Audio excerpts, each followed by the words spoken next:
There has never been a more important time to shift your wealth into what we call risk-off positions. These are safe haven positions.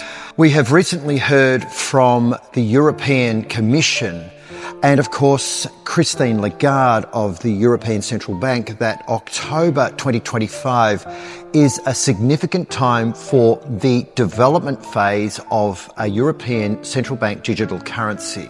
Already we have seen a number of events around the world, including the death of the Pope. King Charles has got cancer, Donald Trump and his tariffs, Ursula von der Leyen, and of course her intention to nationalise the funds of the European Union, 27 constituent members, taking 10 trillion euros potentially from the commercial bank accounts of mums and dads. In addition, we've seen the bolstering and the strengthening of the BRICS nations, who are now 10 strong and climbing. And new rules in Europe where if you decide to take out more than €3,000, you have to notify your tax agent within 24 hours of not only your intent, but what it is you plan to spend your €3,000 on.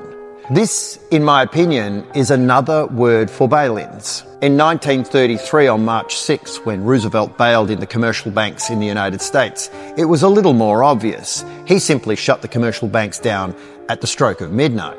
But now in 2025, it would appear that the bail-ins look a touch different.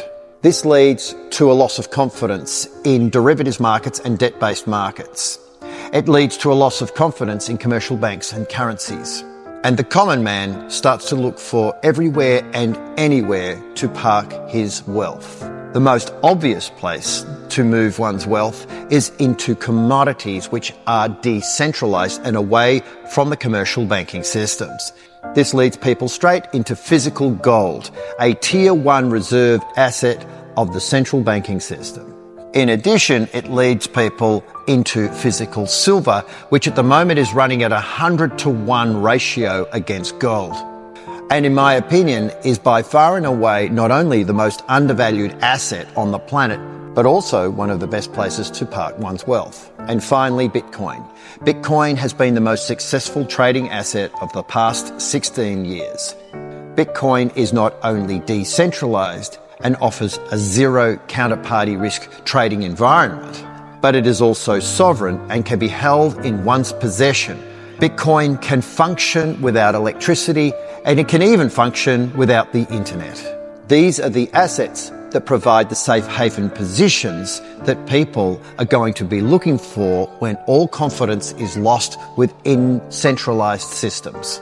And once again, October 2025 seems to be a very important date on the central bank calendar, as marked not only by Christine Lagarde at the European Central Bank, but also by the Bank of England. As we see a transition towards the ISO 20022 messaging system, we now find ourselves with 10 cryptocurrencies in that class. These are the utilities that will largely drive the new central bank digital currency system, as well as the new central bank networks. With their enhanced ability to transfer rich messaging protocols, ISO 20022 currencies will underpin the transition into the new digital age. With Bitcoin signed into life as a strategic reserve asset of the US Treasury, the scene is set for a complete global reprice. There's an old saying, if you are going to invest, you would rather be 10 years too early than 1 second too late. Make good choices.